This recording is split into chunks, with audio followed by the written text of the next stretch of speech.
Bien, bonjour à tous et bienvenue dans cette session des rencontres économiques dans un contexte toujours particulier puisque nous ne sommes pas en présence du public, si ce n'est virtuellement bien sûr. On espère d'ailleurs que vous êtes nombreux à vous connecter pour suivre cette session, ce débat.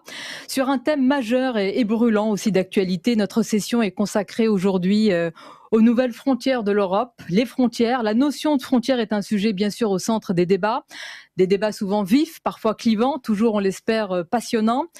Quand on parle de frontières, les notions de souveraineté, les notions de protection, d'identité, d'ouverture ou bien de repli sont souvent convoquées. Alors ces nouvelles frontières constituent en tous les cas à coup sûr un nouveau défi pour l'Europe. Quelles relations les Européens entretiennent entre eux et avec le reste du monde et puis vu de l'espace également. C'est l'objet de notre discussion du jour au cours de cette session. Alors pour y réfléchir, anticiper aussi ces nouvelles frontières qui s'esquissent ainsi que les conséquences qui vont en découler. Je suis entourée de personnalités de choix aujourd'hui que je vais tout de suite présenter.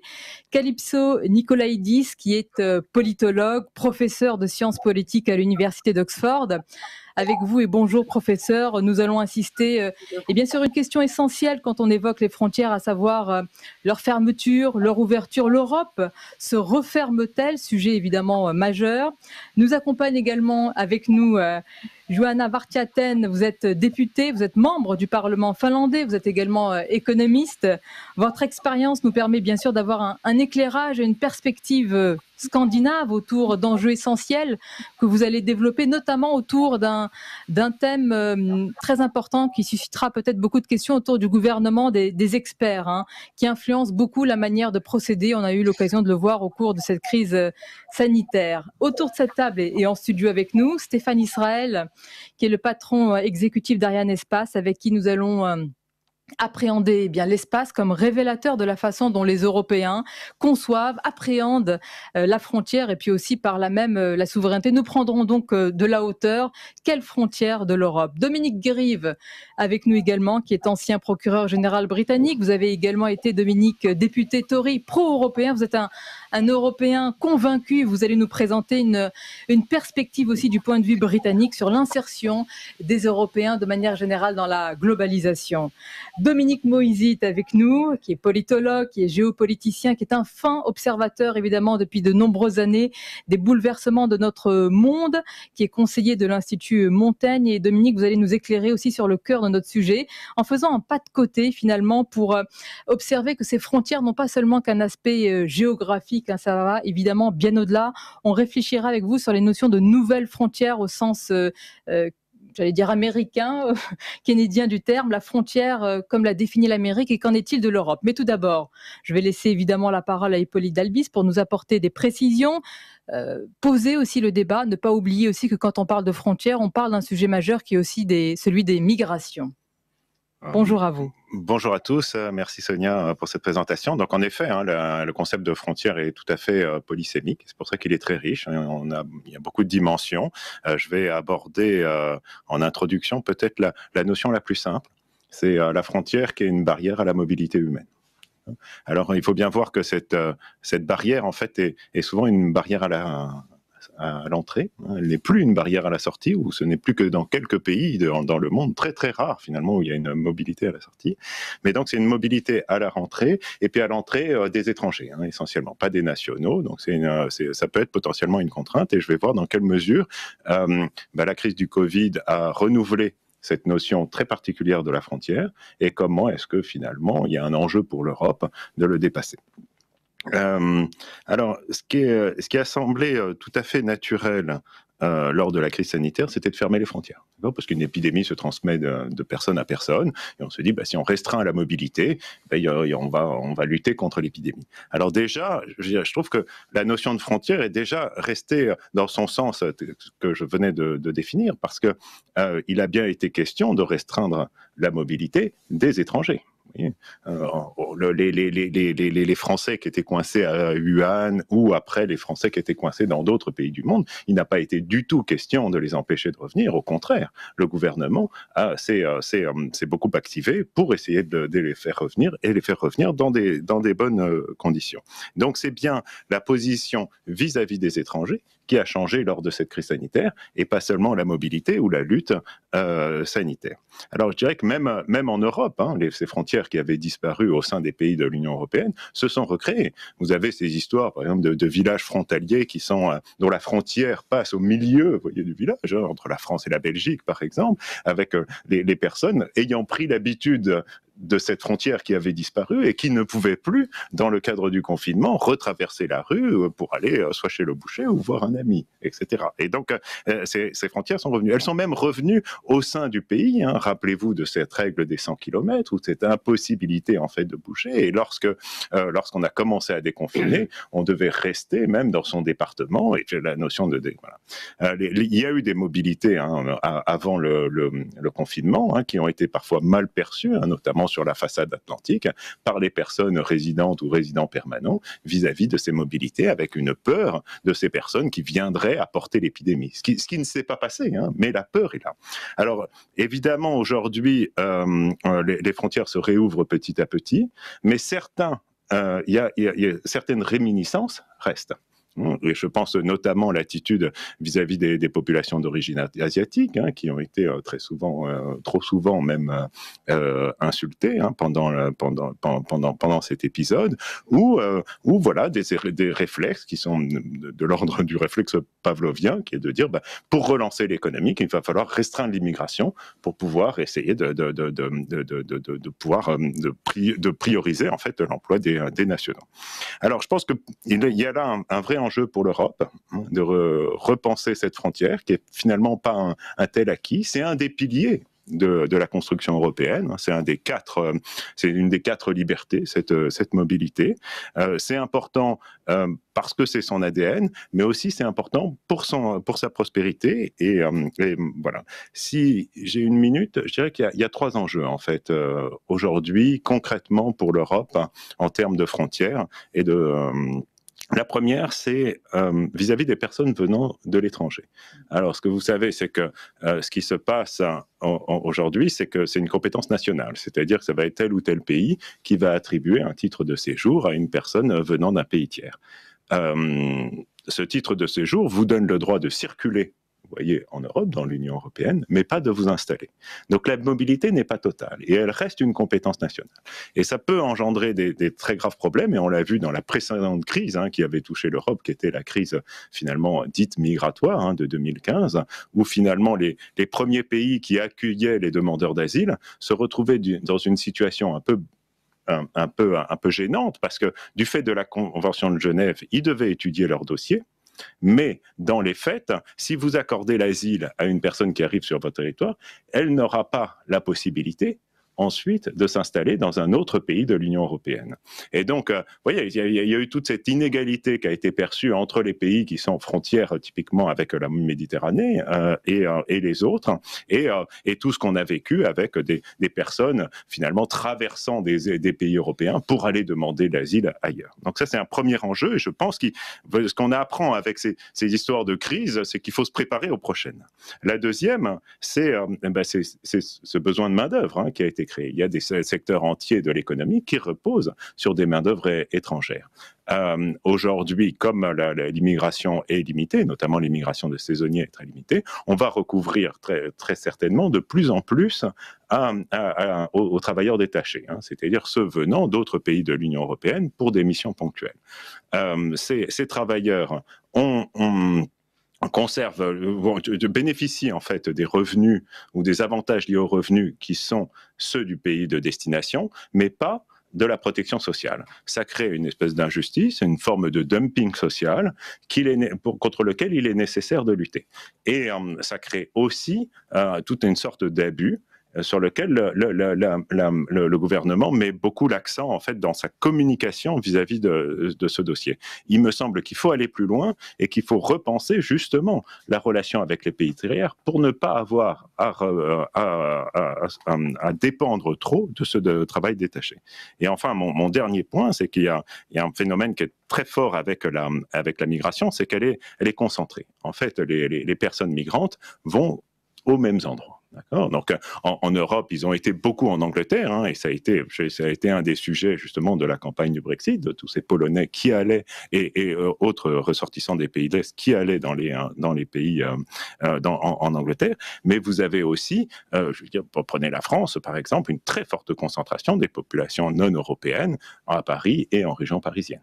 Et donc, en regard, je dirais que vous avez des territoires entiers où vous avez personne, ou plutôt vous avez même des départs. Lorsque la Hongrie annonce qu'elle elle souhaiterait un quota de 50 000 travailleurs étrangers, en fait, elle ne l'atteint pas. Elle atteint péniblement 10 000 personnes. Vous voyez, il y a un phénomène qui est dans l'immigration, c'est que les personnes migrantes vont dans les territoires qui sont attractifs du point de vue économique, et notamment du point de vue économique. Et donc, l'enjeu, et je terminerai par là, l'enjeu pour l'Europe, c'est aussi une Europe de ces territoires pour, si je puis dire, une répartition plus harmonieuse des flux migratoires et mieux perçue par les populations locales. Effectivement, c'est un défi majeur, un défi actuel et des prochaines années. Merci beaucoup. Merci à vous, Hippolyte. On retiendra aussi ce que vous dites. La frontière n'est pas un acquis. C'est un concept, c'est une réalité mouvante et on l'a vécu à la faveur de cette dernière crise. On voit que c'est une barrière à la mobilité, effectivement. Et donc, repenser cela est évidemment un défi majeur. Je vais vous passer la parole, Calypso Nicolaïdis. On vous écoute avec attention.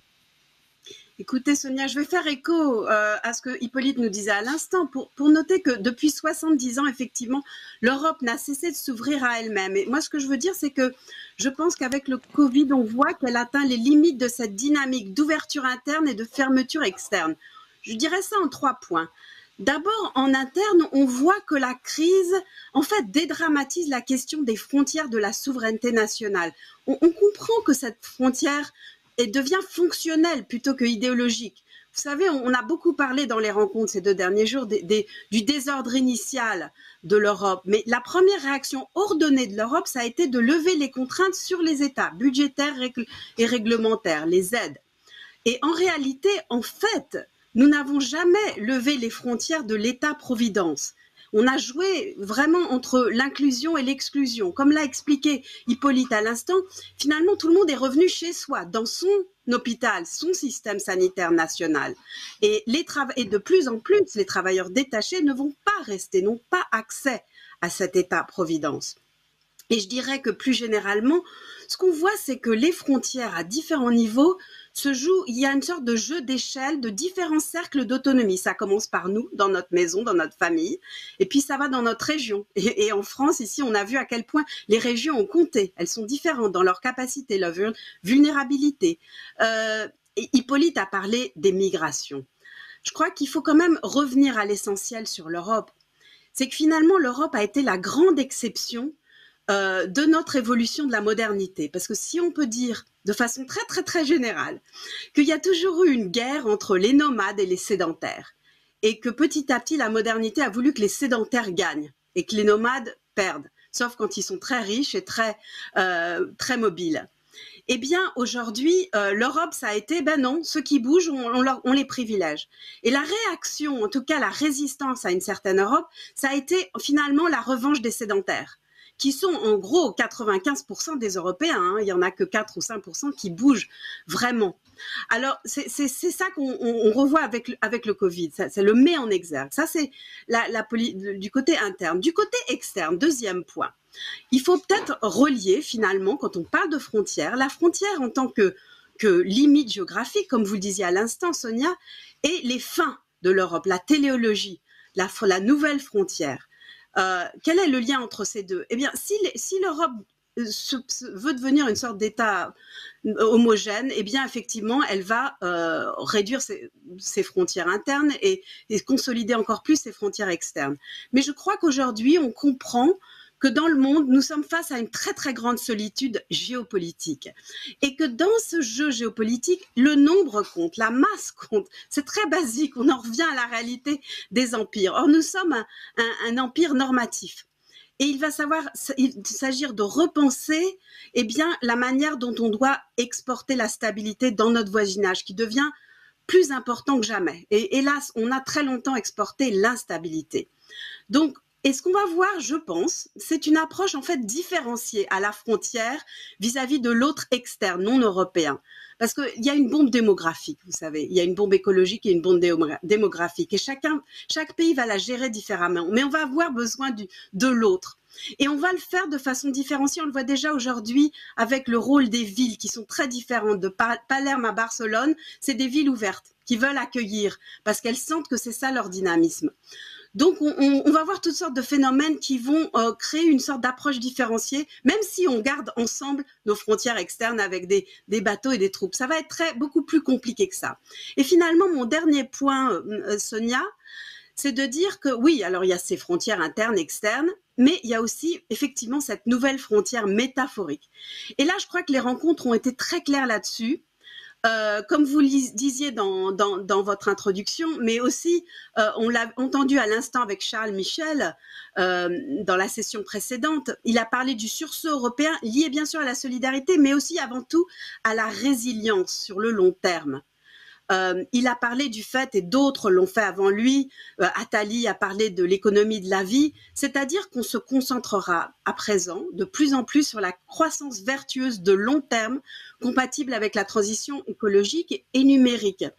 Et là, je dirais, si vous me le permettez pour finir, que effectivement, je crois que l'Europe est en train d'opérer un pivot d'une obsession, une concentration sur sa frontière dans l'espace, ses frontières, la gestion de l'espace, à une gestion du temps court et du temps long. C'est pas facile, ça demande des sacrifices, des trade-offs, comme on dit en anglais, mais effectivement, c'est ça la nouvelle frontière. Comment on va se concentrer sur la gestion du temps long. Et là, je dirais que l'Europe peut vraiment être la gardienne du long terme. Elle laisse aux États la gestion de l'urgence, qui est très importante, mais l'Europe, puisqu'elle n'est pas très démocratique, on ne peut pas vraiment éjecter le gouvernement européen, eh ben, elle va utiliser son avantage comparatif pour être une démocratie du long terme. Et ça, c'est pas évident, c'est un grand défi parce qu'il y a des perdants et des gagnants, et il faudra vraiment se concentrer sur ce défi de cette frontière-là. Merci beaucoup, Calypso Nicolaïdis. Et je vois déjà que votre propos, votre argumentaire suscite de nombreuses questions. Hein. Vous insistez sur cette Europe, finalement, l'un des plus grands défis. Comment va-t-elle s'inscrire dans le long terme avec cette gestion du temps long? Il y a aussi quelque chose qui sûrement interpellera tout à l'heure Dominique Moïsi, c'est-à-dire nous sommes face à une solitude géopolitique. On revient finalement à la réalité des empires. Et je regarde là une question d'Henri qui vous dit: les frontières intra-européennes ont-elles encore un sens, une utilité face évidemment à la Chine, face à la Russie? Comment face à ces empires? C'est une question éternelle. On s'impose et on pense ce temps long. Vous aurez l'occasion d'y répondre tout à l'heure. C'est à vous, Johanna Vartiaten. Je rappelle que vous êtes députée, membre du Parlement finlandais. Alors on attend votre propos et votre expérience aussi, votre regard évidemment avec ce gouvernement des experts dont on a beaucoup parlé en France aussi. Merci Sonia et merci pour l'invitation. Alors, la pandémie et les frontières en Europe, je trouve qu'il y a quand même des perspectives très intéressantes ici. Il serait trop facile de dire que l'Europe était en train de se refermer à cause du défi populiste, ethniciste, nationaliste, et maintenant ça va seulement se renforcer. Mais quand même, quand on y pense, il y a des tendances qui vont des tendances qui vont dans des sens un peu plus intéressants et peut-être plus surprenants. Et là, je pense surtout à deux choses. Premièrement, il est possible que maintenant l'ethnicité perdra de l'importance. Comme il est tellement évident qu'avec la pandémie, il s'agit plutôt de protéger les gens, quelle que soit leur ethnicité, à l'intérieur du périmètre de la frontière nationale, n'est-ce pas? Et un virus, c'est quelque chose qui traverse les ethnicités.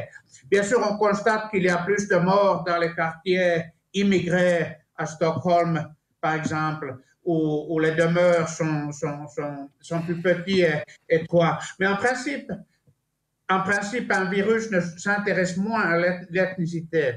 Et comme ça, paradoxalement, un peu comme l'a souligné le sociologue brillant bulgarien Ivan Kraschev, cette crise peut éventuellement renforcer un mouvement vers un fédéralisme européen. Et un autre aspect de ça, qui est plus indirect, mais que je rencontre beaucoup maintenant dans mes fonctions de député, est que cette crise semble engendrer des développements vers une capacité plus puissante de l'Union européenne fiscale et économique. On comprend bien que les initiatives de M. Macron et Mme Merkel, bien sûr, on les motive, ils sont inspirés de la politique conjoncturelle et pour gérer cette crise économique actuelle. Mais il me semble aussi créer les conditions propices, une volonté politique qui va au-delà et qui peut-être dans 10 ou 20 ans aura abouti à un fédéralisme économique plus important en Europe. Peut-être, on ne sait pas où on aboutira. Mais par exemple, quand je pense maintenant je reviens à ce thème de l'ethnicité qui s'affaiblit, on constate dans les pays nordiques au moins que le soutien des partis ethno-nationalistes souffre de la pandémie et la popularité des gouvernements augmente. Et d'une certaine façon, un peu comme Mme Calypso nous a dit, fonctionnel plutôt qu'idéologique, c'est peut-être aussi une rencontre avec la réalité. Quand on pense aux amertumes normales qui sont exploitées par les partis ethno-nationalistes, c'est souvent culturel et idéologique. C'est contre le féminisme, c'est contre l'islam, c'est pour la famille traditionnelle. Mais la pandémie, c'est quand même quelque chose de très concret. Et les gouvernements seront appréciés selon leur performance assez concrète. Donc, si je m'exprime de façon très directe, quand il s'agit de gérer une crise véritable, les questions et les fantasmes un peu symboliques et identitaires sont peut-être relégués à un plan secondaire. Aussi, en Scandinavie, et ça c'est une parenthèse, mais qui est assez,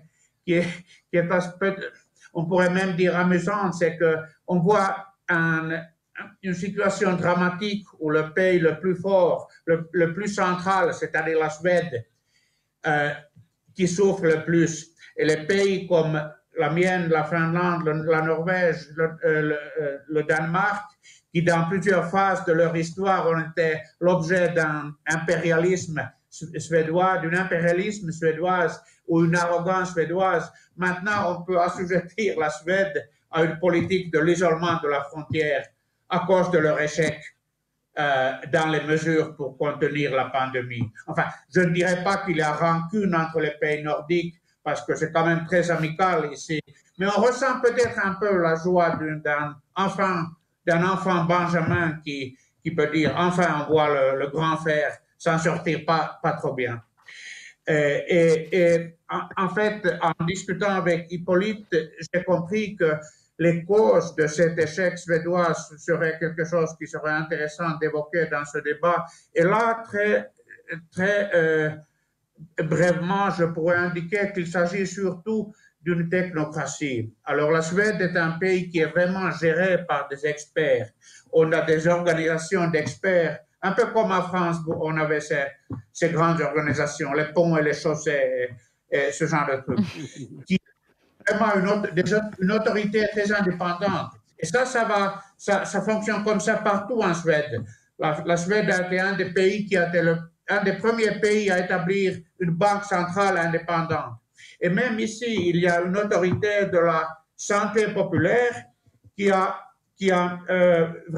mis au point cette politique pour contenir la pandémie. Et peut-être qu'il y avait une stratégie originalement de laisser le virus envahir la population pour créer une immunité générale. C'est quelque chose qui, dans les pays plus populistes et démocratiques, aurait été très difficile pour le gouvernement de motiver vis-à-vis les électeurs. Mais en Suède, qui est un pays très technocratique, où il est difficile de vraiment faire un défi envers ces autorités experts technocratiques, c'est comme ça que ça fonctionnera, et avec des résultats assez dramatiques.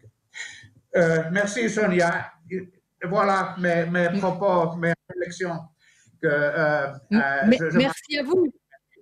Merci à vous, Joanna. Il y a beaucoup de pistes de réflexion dans votre argumentaire. Évidemment, ça suscitera beaucoup de commentaires, notamment autour de l'ethnicité qui perd de l'importance, qui perd du terrain. Vous dites, et c'est votre expérience, c'est très important aussi pour nous de le voir ainsi, que les partis ethno-nationalistes, face à la réalité, finalement, perdent la partie. Mais momentanément, vous nous direz d'ailleurs ensuite, à la faveur malheureusement de la crise économique et sociale qui va venir, est-ce que ces partis ne vont pas retrouver quelque part du poil de la bête parce qu'il y aura d'autres réalités et finalement peut-être une autre vision à venir. Merci encore pour cet argumentaire.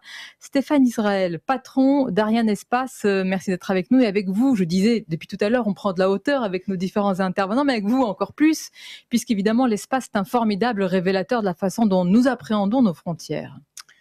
Oui, merci Sonia, merci à tous.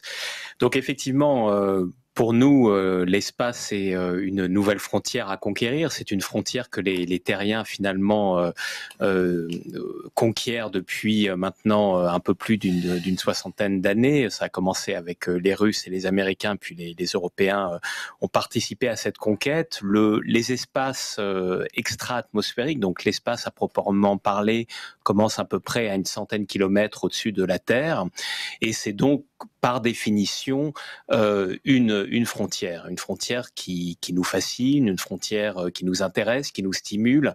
Et je crois que ça c'est très important parce que je crois qu'il y a vraiment au fond de chacun d'entre nous cette volonté d'aller au-delà, d'aller plus loin. Et on a à la fois besoin de frontières et on a à la fois besoin de franchir les frontières. En fait, on a besoin des deux. Il y a cette dialectique au plus profond de nous qui fait qu'il ne faut pas opposer le goût de la frontière et le goût de dépassement de la frontière, parce que je crois qu'on a besoin des deux. Alors, en matière d'espace, ce que l'on peut dire, c'est que cette conquête de la frontière spatiale, nous l'avons fait, nous, Européens, en Européens, justement.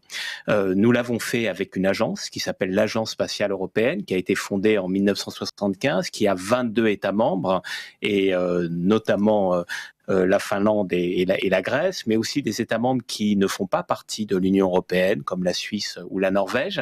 Et puis, il y a aussi le Royaume-Uni, qui fait partie de l'Agence spatiale européenne. Et puis, depuis le traité de Lisbonne, l'Union européenne s'est dotée d'une compétence spatiale et a des moyens pour cela. Il y a 2 très grands programmes qui s'appellent les programmes Galileo pour la navigation, le positionnement, et le programme Copernicus qui est dédié à la sécurité environnementale, qui sont portés par la Commission européenne. Donc nous sommes l'expression d'un projet européen, mais là aussi pour revenir à une forme de dialectique avec des volontés nationales très fortes. L'Agence spatiale française, le CNES, a été fondée par le général de Gaulle. Et là, on voit cette articulation. Il y a des volontés nationales, mais qui ont réussi à se dépasser pour coaliser des moyens pour peser. Parce que face à nous, évidemment, nous avons les ambitions russes et américaines au début de la conquête spatiale, américaines et beaucoup chinoises aujourd'hui, et nous ne pouvons pas aller au bout de nos projets si nous n'avons pas cette fédération de nos moyens. Alors, si on s'en tient aux fusées, qu'on appelle dans notre jargon les lanceurs, Ariane est une expression européenne aussi. C'est un programme auquel participent 12 États membres, maintenant 13. Nous avons été fondés au détour des années 70 pour doter l'Europe d'une autonomie d'accès à l'espace.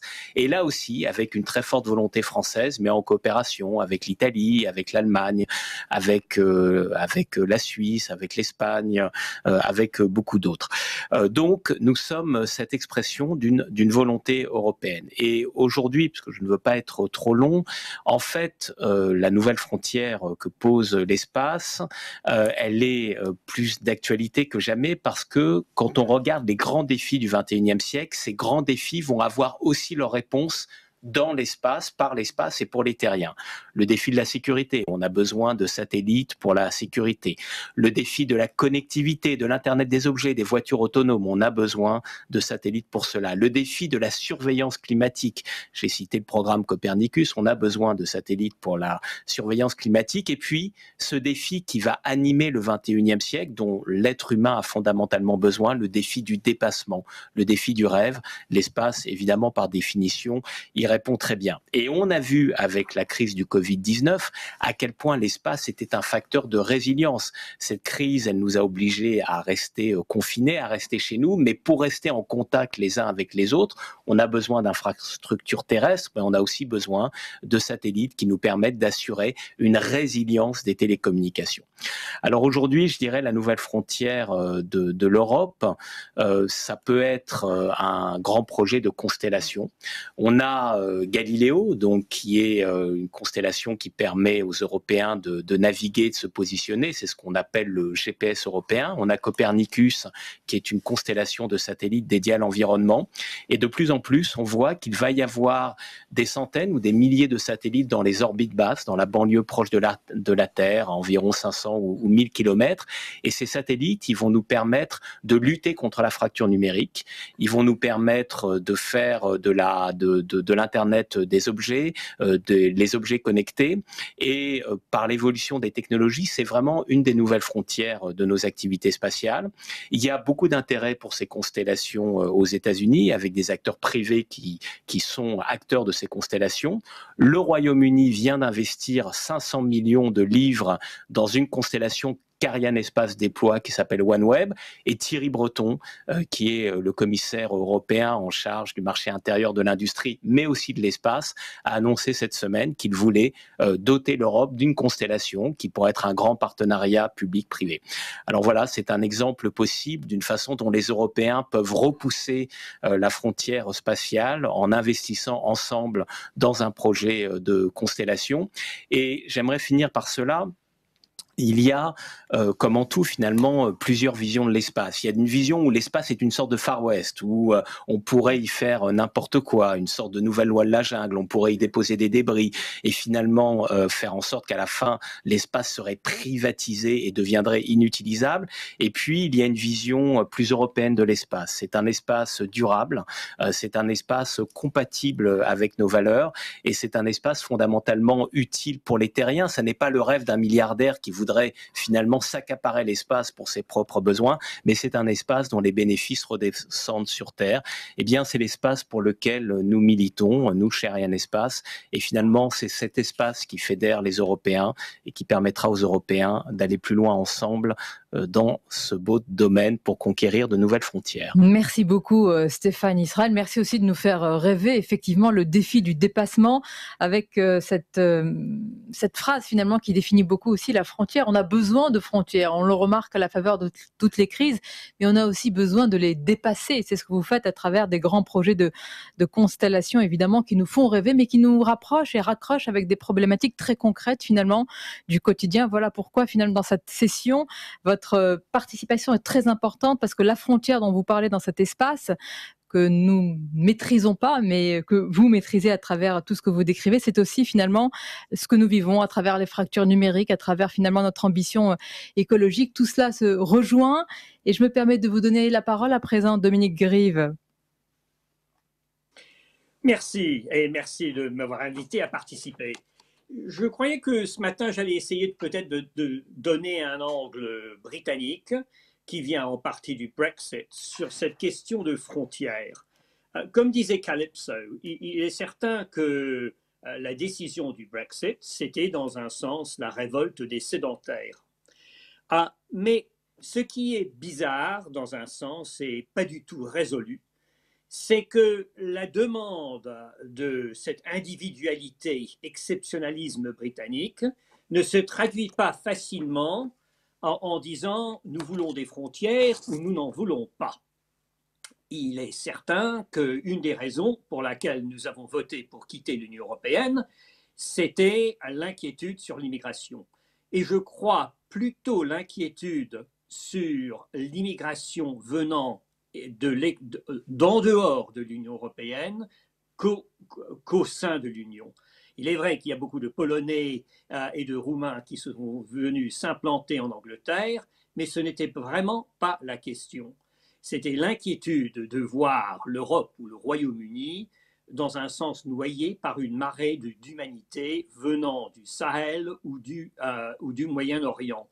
Et c'était là la décision, ce qui a provoqué, à mon avis, une des raisons pour le vote. Mais maintenant, 4 ans après, où en sommes-nous? Ce qu'il y a de bizarre, c'est que d'un point de vue, nous parlons en Angleterre de vouloir être, je dirais le mot anglais, cozy dans notre petit milieu, mais d'un autre point de vue, nous voulons être un pays qui est absolument au pic du globalisation. Nous voulons participer, faire des échanges de marchandises, des échanges financiers avec tout le monde, et nous en parlons avec optimisme, avec un point de vue qui dit que nous ferons ça mieux en dehors de l'Union européenne qu'en étant membres. Et c'est là une tension entre deux visions du Royaume-Uni, ou du point de vue des frontières externes, qui n'est pas du tout résolue. Je constate seulement que dans les 4 ans, et maintenant avec le Covid, nous sommes au milieu d'une période de grande incertitude. Et cette incertitude a comme résultat que les gens ne savent vraiment plus ce qu'ils veulent. Est-ce que nous voulons être un partenaire économique avec la Chine, ou est-ce que les conséquences de la conduite de la Chine envers Hong Kong a comme résultat que nous voulons nous couper d'eux? Il est intéressant que le gouvernement a pu annoncer une politique qui permettra peut-être à 3,5 millions de citoyens de Hong Kong de venir en Angleterre, et personne n'a dit un mot contre cette idée. En même temps que nous parlons de monter des barrières comme résultat à Calais, où nous voulons moins de personnes venir nous rejoindre au Royaume-Uni. Et finalement, il y a ce grand problème envers notre participation et engagement international, parce que tout engagement international vient avec des règles. Et que ce soit l'Union européenne, notre participation, que j'espère va continuer, à l'Agence spatiale européenne, tout ça, ça provoque un débat, pas souvent malheureusement un débat ouvert, souvent un débat un peu fermé, où les gens se replient un peu en eux-mêmes et ne savent pas ce qu'ils veulent. Ce dont je suis certain, c'est que nous sommes dans un milieu qui change très rapidement, et qu'en fin de compte, la chose qui, je trouve, la plus marquante, c'est que, en fin de compte, les Britanniques, la frontière, ce sont les frontières de la liberté et de la démocratie, parce que c'est là d'où viennent nos partenaires sur le plan international. Et donc, malgré tout ce qui s'est passé pendant les 4 dernières années, à mon opinion, ça va être avec nos partenaires européens qu'on va essayer de diminuer les frontières autant que possible. Malgré notre départ, nous ferons la même chose avec nos autres partenaires internationaux comme l'Australie ou la Nouvelle-Zélande, mais la réalité de notre implantation géographique au milieu de l'Europe, c'est que c'est avec l'Europe que cette coopération va continuer à se développer. Et quand nous réfléchissons sur les frontières en général, il me semble que malgré le départ du Brexit, ces frontières avec l'Europe sont beaucoup moins marquées qu'on ne pourrait le penser.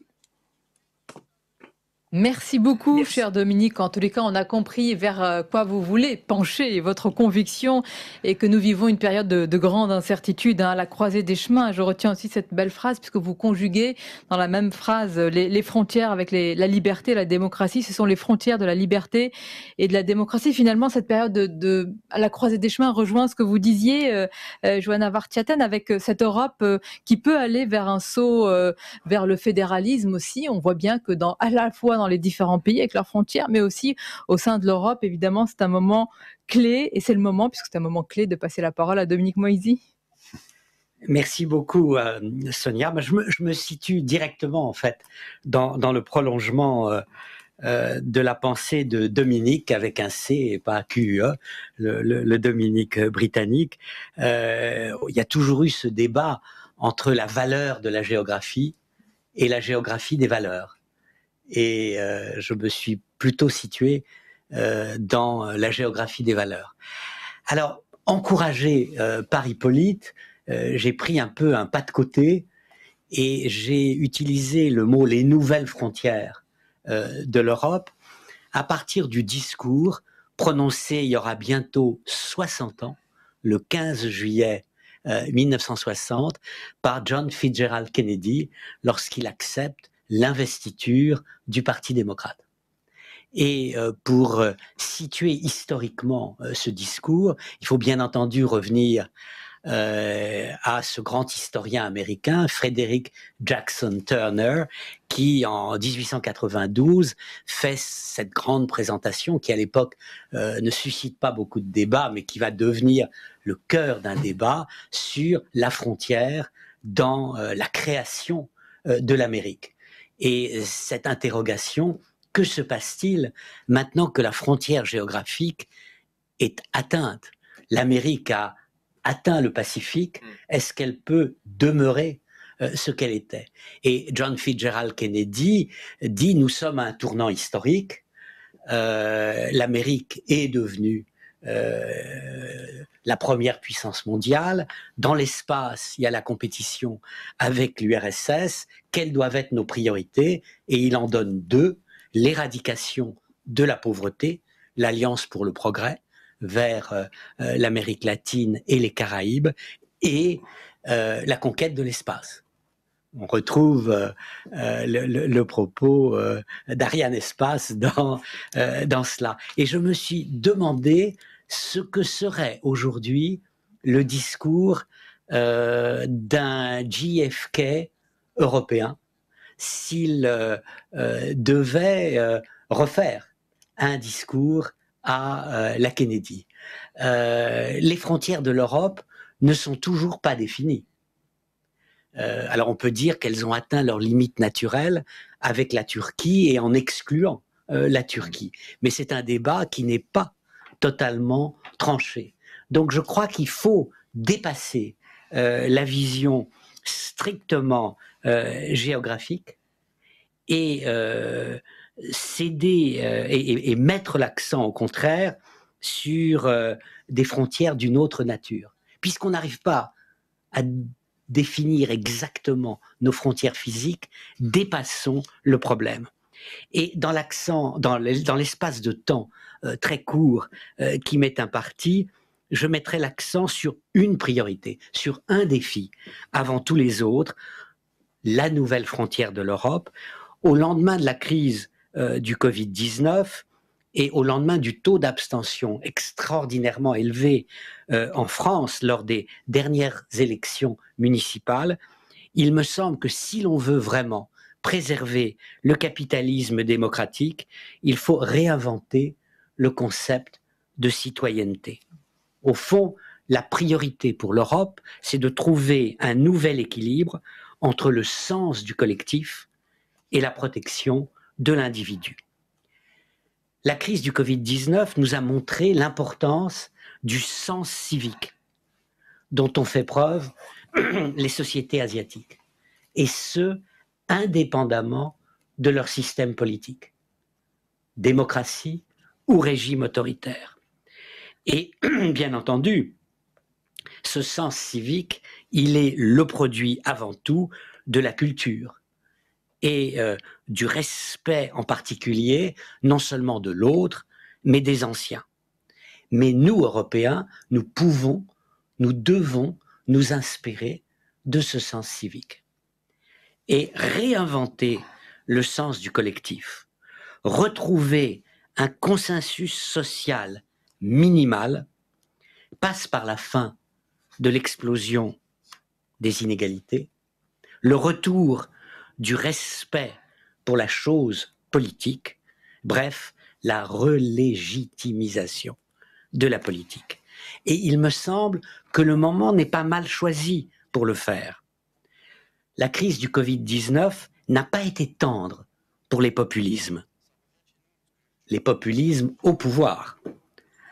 Boris Johnson en Grande-Bretagne, Trump aux États-Unis, Bolsonaro au Brésil, en mettant en avant la préoccupation forcenée pour l'économie avant la santé, ces dirigeants ont initialement, pour Boris Johnson, montré le dévoiement de l'individualisme et la nécessité du respect de tous derrière la parole des savants contre les appels des charlatans.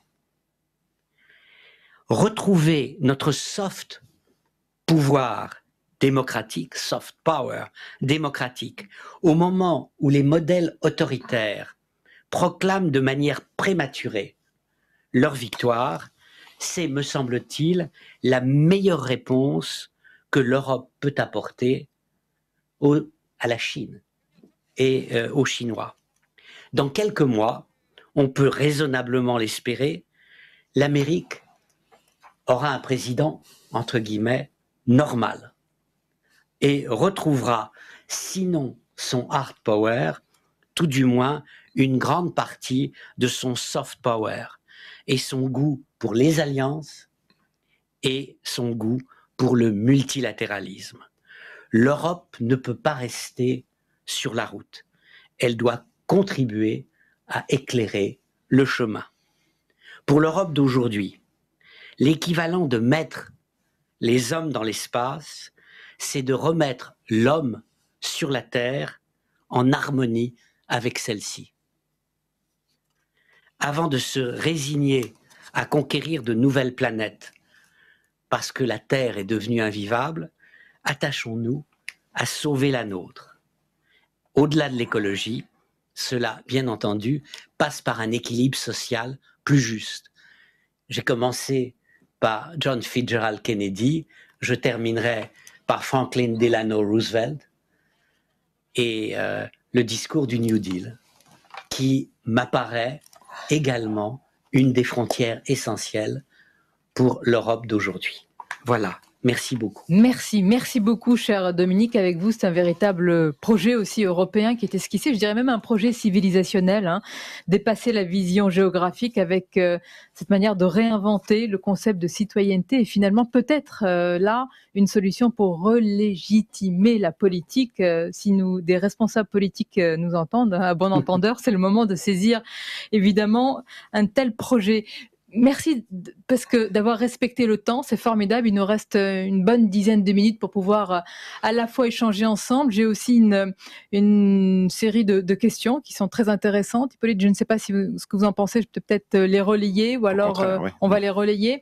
Peut-être il y en a une à laquelle Calypso Nicolaïdis, vous pouvez répondre parce que vous avez parlé de la frontière qui devient fonctionnelle plutôt qu'idéologique. Et d'ailleurs, dans vos différents argumentaires, il y a ce point qui se rejoint. Et là, je vois des questions autour de cela. C'est-à-dire, est-ce que véritablement la frontière a perdu son sens, qui est assez clivant, hein, idéologique? Est-ce qu'on ne la voit aujourd'hui qu'à travers cet aspect fonctionnel, selon vous? C'est la question qui vous est relayée.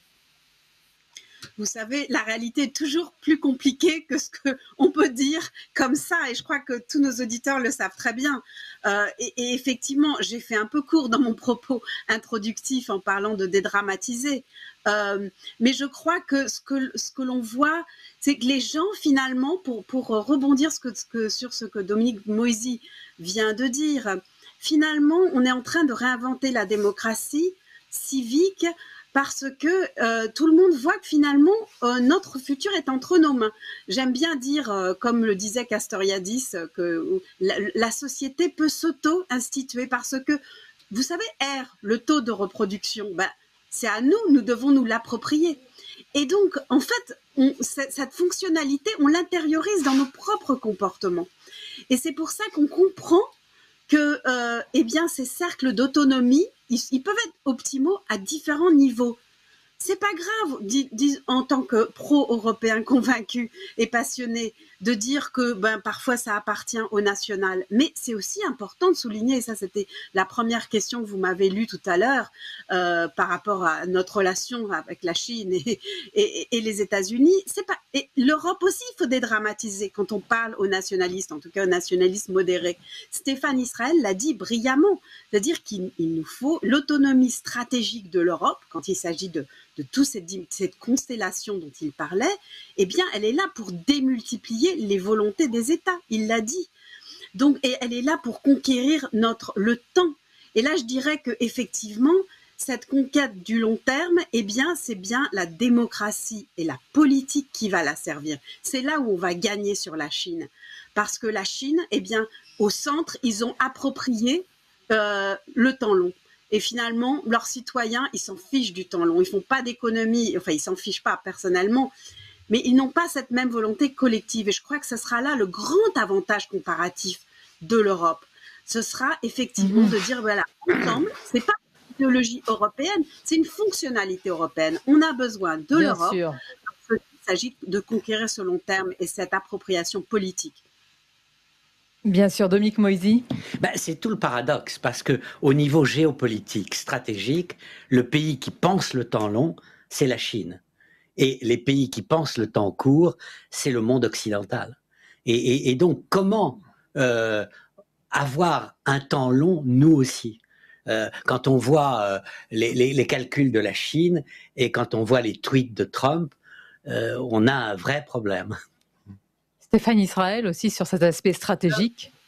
Oui, enfin effectivement, je pense que ce que vous avez dit les uns et les autres sur le temps long, c'est très important, et il y a un lien entre l'espace et le temps, puisque nous, nos projets sont l'expression d'investissement dans la durée. On ne peut pas aller dans l'espace s'il n'y a pas une continuité des investissements au-delà des alternances politiques, une consolidation de ces investissements par différents pays qui s'allient pour les rendre possibles, et plus que jamais, le politique a effectivement besoin de cette inscription dans un temps long et de ne pas être effectivement soumis à la dictature de l'immédiat.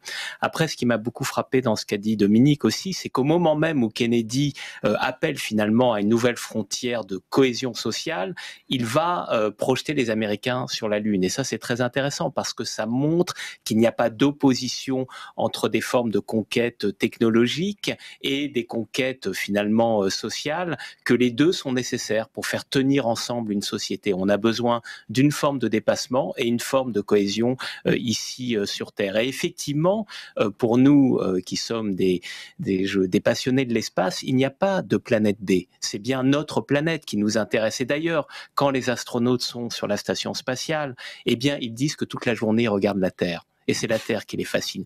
Et donc, c'est cette passion de la Terre qui fait qu'on a besoin d'aller la rendre encore meilleure grâce aux services que nous pouvons apporter. Et juste pour terminer, moi, je suis persuadé qu'on sortira du Covid-19 avec une volonté d'ouverture renforcée. Nous avons vécu un enfermement pendant 3 mois et nous l'avons fait d'ailleurs de façon mondiale. Eh bien, je suis absolument convaincu que la sortie de cette crise, ce sera une nouvelle forme d'ouverture parce que nous allons voir à quel point nous avons besoin de nous voir et d'échanger. Bien justement, ça rejoint la question que j'allais vous soumettre, Madame, Messieurs, peut-être vous en particulier, Johanna Vartiaten, c'est cette question de Nathan Lemoine qui nous dit quel leadership moral dans le futur pour l'Europe. Vous nous avez décrit tout à l'heure ce que vous avez vu, vécu, analysé, cette ethnicité qui perd de l'importance, cette crise qui renforce selon vous un mouvement, ça je parle au niveau européen, vers un fédéralisme européen, mais vous nous avez dit avec des partis qui n'ont plus le vent en poupe. Est-ce que c'est aussi cela la leçon que l'on peut retenir des derniers mois? Des derniers mois, oui, mais peut-être pas malheureusement pour le long terme, parce que une fois le virus vaincu, une fois les vaccins sur place, on ne pourra pas échapper aux problèmes économiques pérenniaux européens. On aura toujours des finances publiques affaiblies par la démographie. Il faudra faire des réformes en sécurité sociale pour renforcer les incitations pour travailler. On aura toujours un grand besoin d'immigrés pour le marché du travail. Et tout ça, à nouveau, enfin, c'est ce dont ces partis ethno-nationalistes mangent et comment ils se renforcent. Donc, il s'agit peut-être d'essayer de saisir l'instant maintenant. Dominique Moisy nous parle de rélégitimisation de la citoyenneté, de la politique. Et c'est ça, Covid, maintenant peut-être, ça nous permet d'exploiter cette opportunité maintenant. Mais à la longue, c'est la démocratie qui va peser. Et quand Dominique Moisy parle du long terme Chine, court terme Europe, je crois que c'est quand même il s'agit de la démocratie, parce que la démocratie, par ce mécanisme naturel, semble être assez court terme. C'est un dilemme pour nous, les économistes, qui est à résoudre. C'est votre avis, bien sûr, Dominique Moisy. Ben, c'est un vrai problème. Xi Jinping ne se demande pas ce qu'il doit faire pour être réélu. De manière extrême, Trump n'a plus de politique.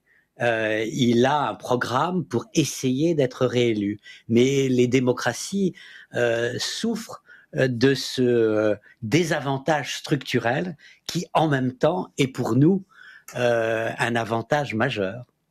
Et en même temps, Dominique Grive, je vois beaucoup de réactions pour dire à la fois sur Donald Trump, à la fois sur Boris Johnson, c'est aussi le retour de ce qu'ils ont prôné tout au long de leur campagne, c'est-à-dire la souveraineté, c'est quand même une forme aussi de repli, se refermer sur ses frontières, produire chez soi, pour soi, America First, ou encore ça vaut aussi évidemment pour la Grande-Bretagne. Est-ce que ce n'est pas une légitimation aussi de ce qu'ils ont toujours prôné et défendu ?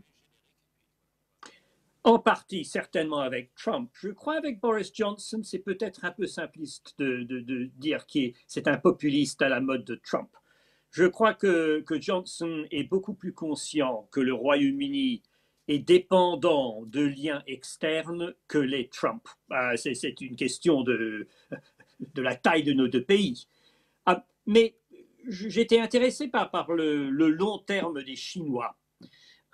Oui, c'est vrai, la Chine pense à long terme, mais la Chine pense à long terme, sauf sur la question de la tutelle totale du public chinois par le Parti communiste chinois. Nous avons, en temps de démocratie, que ce soit avec les idées de Boris Johnson ou ce qui se passe en France, nous avons un débat constant entre le public et le gouvernement sur le futur de nos pays. Et bien sûr, il y a beaucoup plus de chaos avec cela, mais à la fin, le résultat est probablement beaucoup mieux pour le développement économique de l'humanité qu'est le système chinois. Et à mon avis, le système chinois va avoir beaucoup de difficultés si le gouvernement ne peut plus donner à son public une augmentation du produit national brut constant et des développements économiques qu'ils veulent. Nous avons un système qui est beaucoup plus ouvert et capable, et nous l'avons vu avec le Covid, capable de se réformer et de se transformer avec un esprit civique. Et c'est un avantage énorme pour nous. Et de ce point de vue-là, même Boris Johnson, de sa façon bizarre, appartient beaucoup plus à ce monde qu'à l'autre. Qu'à l'autre, effectivement. Hippolyte, je vais vous laisser aussi un petit peu le rôle difficile de peut-être synthétiser tout cela, tout ce qui a été dit en quelques minutes. Oui, alors déjà, j'aimerais remercier un petit peu le panel, vous, Sonia, et puis le panel pour toutes ces interventions très intéressantes. On s'aperçoit que ces moments de crise, et notamment de crise sanitaire, sont des moments qui sont très durs pour les populations. Et c'est pas fini d'ailleurs, du fait de la crise sociale, du fait de la crise économique. Mais paradoxalement, ce sont des moments de bouillonnement pour la réflexion. Et on l'a bien vu là aujourd'hui, la quantité d'idées qui ont été avancées est tout à fait astronomique. Et donc c'est la petite lueur d'espoir, c'est le petit moment, je dirais, sympathique dans ce moment qui finalement est globalement très dur. Si je vais revenir à une leçon de Michel Foucault au Collège de France, qui parlait de biopouvoir. Lui, il s'intéresse à ce moment qui est le 19e siècle, où il y a des progrès hygiénistes. Et il se dit, les États, finalement, ont changé un petit peu ils ont changé oui, ils ont changé de paradigme en ne cherchant plus à repousser les frontières ou à gérer leurs frontières terrestres, mais justement à gérer leur population. Ce moment de crise sanitaire est exactement un moment où on a géré les populations. On leur a même restreint leur liberté de façon très forte pour leur bien. On est dans ce moment du biopouvoir. Mais ce qu'on voit au cours de cette discussion, c'est que finalement, on va aller plus loin et que les frontières sont faites pour être repoussées encore une fois. Et donc, si je reprends un petit peu les propos très intéressants qui ont été dit aujourd'hui, comment est-ce qu'on repousse? Avec Calypso Nicolaïdis, on repousse en allant plus vers le long terme. Vous voyez, ça c'est une frontière qui est très importante. Avec Monsieur Vartianen, on dit finalement s'il y a une espèce d'échec de cette technocratie et on voudrait repousser vers finalement une Europe qui va être plus politique, qui va être plus humaine, peut-être aussi plus généreuse. Avec Dominique Moïsi, on va replacer le citoyen au cœur vraiment du projet européen. Tout ça, c'est beaucoup d'optimisme. Et on ne fait pas que des nouveautés. Vous voyez, avec Monsieur Grive, l'idée, c'était de renouer avec notre tradition, et une tradition notamment britannique, mais pas seulement, qui est de la frontière de la liberté et de la démocratie. Et je finirai peut-être avec Stéphane Israël, avec ce très beau propos, avec une frontière qui pourrait être le rêve. Et ben voilà une belle conclusion, aussi une bonne dose d'optimisme. Ça nous fait du bien en cette période. L'occasion aussi pour moi pour vous remercier d'avoir parlé en français, évidemment, pour ceux dont ce n'était pas la langue naturelle. Merci aussi pour la qualité de ces échanges. On retiendra aussi la nécessité de se réinventer aussi, évidemment, avec tout cela. C'était un plaisir pour ceux que je ne connaissais pas, d'avoir pu échanger avec vous. Et nous avons beaucoup de questions. J'espère aussi que le public qui n'était pas présent a pu participer à ces rencontres qui sont toujours aussi enrichissante, chaleureuse et puis avec beaucoup de pistes de réflexion. Merci beaucoup, madame, messieurs, merci encore. Et puis ça se poursuit évidemment, les rencontres économiques avec toute la journée. J'espère que le public sera présent et à bientôt à vous. Merci.